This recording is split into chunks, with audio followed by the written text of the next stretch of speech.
DS. And one GBA game I dare not talk about because it's so horrible. Yeah, no, not very big collection here either. Mostly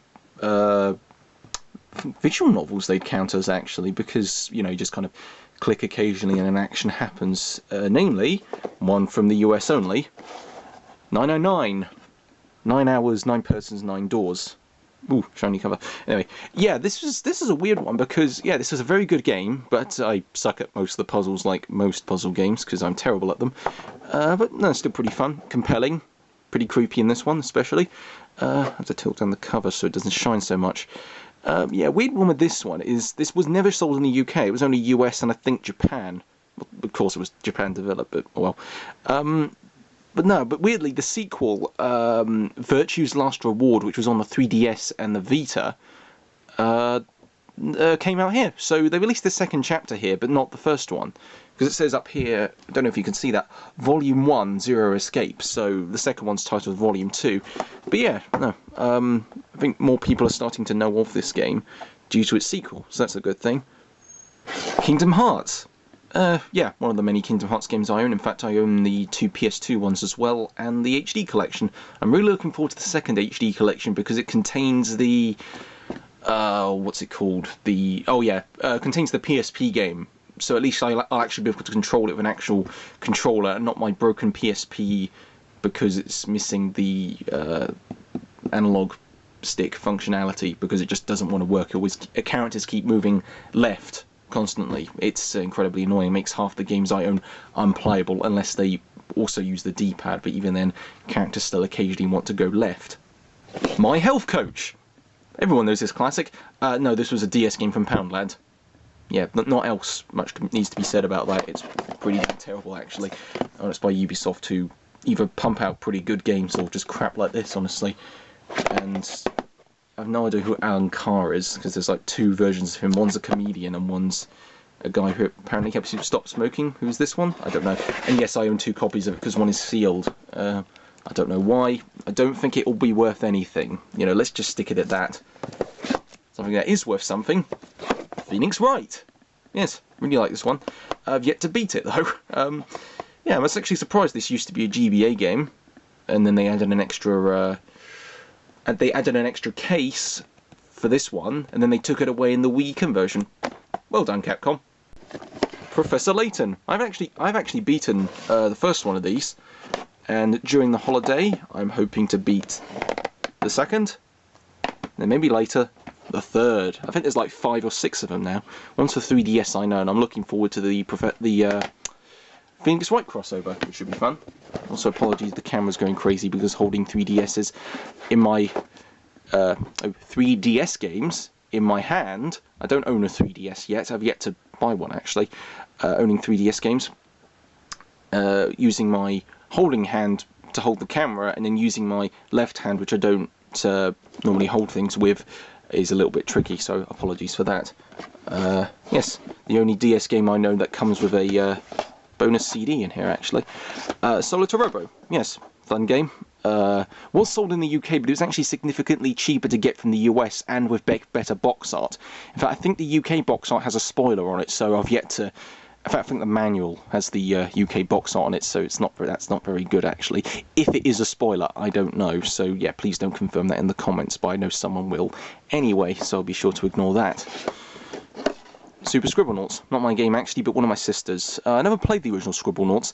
The reason we opted for this one is because more words and the fact you can actually control the character with the D-pad this time, which is a big improvement. Although I tried to play this on the 3DS and it seemed to move really slow, so there could be just a problem with the 3DS conversion. The World Ends With You. Yeah, I really like this game. Only trouble is, I cannot beat the final boss for the life of me. Like, I've been on the final boss since secondary school. Like, I got this game when I was in secondary school, and yeah, I just never beat the final boss. The save file is still there for it, thankfully, and I'll probably try to beat it when on the trip. I mean, I still remember the story up till then because it's a pretty good story. But yeah, I've just yet to beat it, honestly. I mean, I would start over, but I'm so close to the end. I'm thinking, well, I may as well push through and finish it off. And strangely, there's got an iPhone conversion of all things, but I don't know how the hell that would work. Zelda Phantom Hourglass. again, not a Zelda I've beaten, despite apparently being the shortest one. I just remember that there was a puzzle involving pyramids, and I got stuck, and I didn't want to play it for much longer, so that was fun. But yeah, I'll probably pick this up again one time, and the one with the trains, I think it was Spirit Tracks or something like that. I don't know, these seem to blend into each other, but not saying they're bad, just two of these Zeldas. Now for the Sony systems, PS1. Yeah, it's kind of a cluttered collection here, because most are actually missing their covers. And my word, the glare is getting bad here. And I wouldn't be very surprised if it does turn very dark when I actually do put this on the PC, because it'll probably be nearly invisible. So I'll stand off to the side so the light shines in it more. I own the typical ones like Crash Bandicoot, which is like 10. Yeah, it's £10. I'm still trying to find the other two. In fact, I did find the cover to the third one, but it had Crash Bash in the disc cover, so I was like, no thank you, I do not want that. There's blank ones here. Digimon, nice shiny disc there. I normally, I don't know about other people, but I really don't like Platinum covers for the most part. I mean, the PS1 ones are all right, like what's it, Abe's Odyssey, which they're doing a PS4 reboot of it, because it's like a completely different game. Still looks fun. Thankfully it's coming to Wii U. That's a platform I actually own, so that's something. It's a bit weird to play it on there because it's technically a Sony game, but I think it was also on the PC, I'm not sure. But yeah, they're Platinum, not very intrusive at all. But when you go to I'm skipping slightly ahead, but I'll skip back again. PS2, it's kind of intrusive because they just leave this huge silver border out here, at least for some of the covers. It varies, honestly. I mean, this is one of the few Platinum games I actually own now, because I used to own a ton. I actually found Platinum games also tend to malfunction more for some reason. I don't know if that's due to the shinier surface, but they seem to just kind of, I don't know, not work after a while. We had a copy of Sonic Heroes for the PS2, which, again, wasn't the best version to buy, because the PS2 is, well, what we mostly bought a lot of games for, because they were cheaper to find than GameCube versions. Yeah, the music would just kind of disappear after a while, and eventually no music in the game would load up at all, so we'd just be playing a silent Sonic game with voice clips that cut off very, very early, which was slightly awkward. Anyway, back to the good games. Now I own some cult classics here, actually. Parappa the Rapper, which I actually bought for £8 because the shop was doing a birthday sale, and they thought, oh, you are one of our big customers, so you know you can get this game a bit cheaper. I was like, yeah, thank you very much. Actually, what else was there? Oh yeah, Rayman. You had to beat any classic Raymans. You had to beat any of the modern Raymans. But Rayman, yeah, I like Rayman. Didn't used to like all that much, but thanks to the recent games, yeah, no, he's I rather like him a lot actually. One I never heard of, Rescue Shot, which I got for 50p, and the sticker residue is still there. Yeah, I like light gun games quite a lot actually. In fact, I have a let's divert here slightly. A mini PS1 set on top of an Amiga monitor with an annoying Pikachu thing in the way, which I can't move quite yet. But yeah, no, it's because I have a flat screen TV, and of course those do not work with light guns. So yeah, let's let it work. The only reason I don't use the PS1 as much itself is because I don't. We only have like one memory card, and those do not hold a lot. Whereas with the PS3 over there, you can create virtual memory cards, which means you can save as many games as you want, except for the games that don't really emulate all that well on the PS3. So that's something at least, but at least it plays better than the PS2 emulation.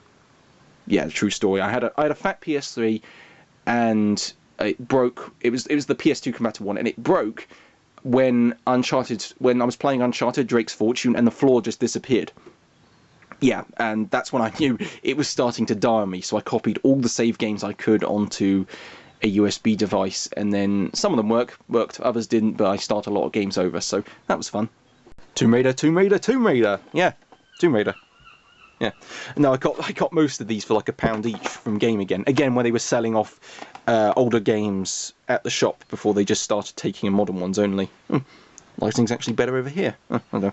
Anyway, yeah, I never really understood these double disc ones, because for a lot of games they don't hold 2 discs. This one just has the one, unless I'm missing a second disc I wasn't aware of. But that's something at least. 2 and 3 though, yeah, they're the Platinum versions, and yeah, they're no different than the regular ones. I've yet to beat any classic Tomb Raiders though. I own Last Revelation, and they're very cracked, custom-made cover because it was just the disc. Because I tend to buy a lot of games where it's just the disc, like Silent Hill here.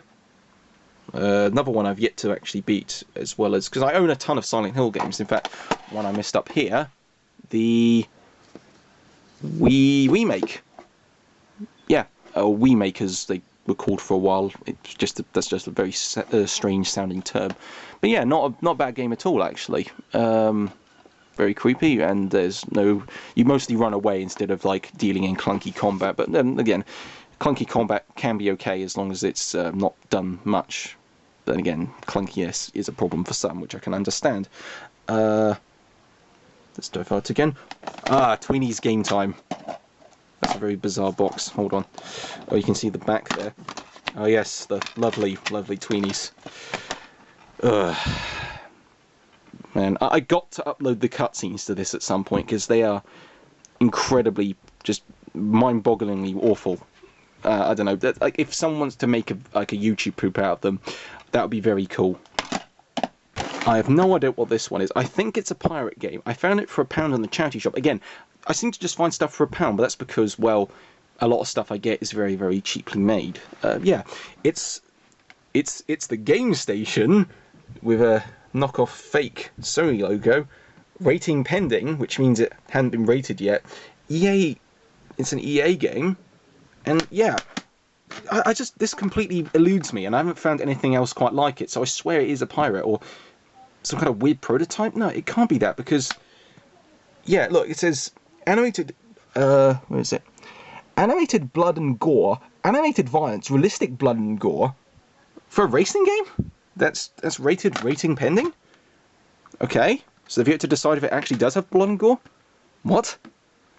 Yeah, and they've kind of knocked off the logos a bit there. I know I'm kind of delving into knockoffs here, but no, this is just too weird to ignore.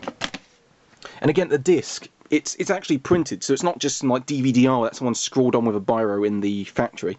Actually, that wouldn't work if you had a DVD marker. What am I saying? Yeah.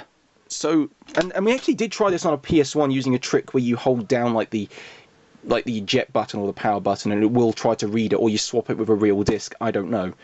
Like you load in a real disc first, then you insert this thing. We actually did get it to the title screen, but then it crashed. So it is designed to work on a PS1, and when you insert it into a PS3, you just get like a ton of folders with files in them that I don't recognise. So that's a mystery, that one. So yeah, wow.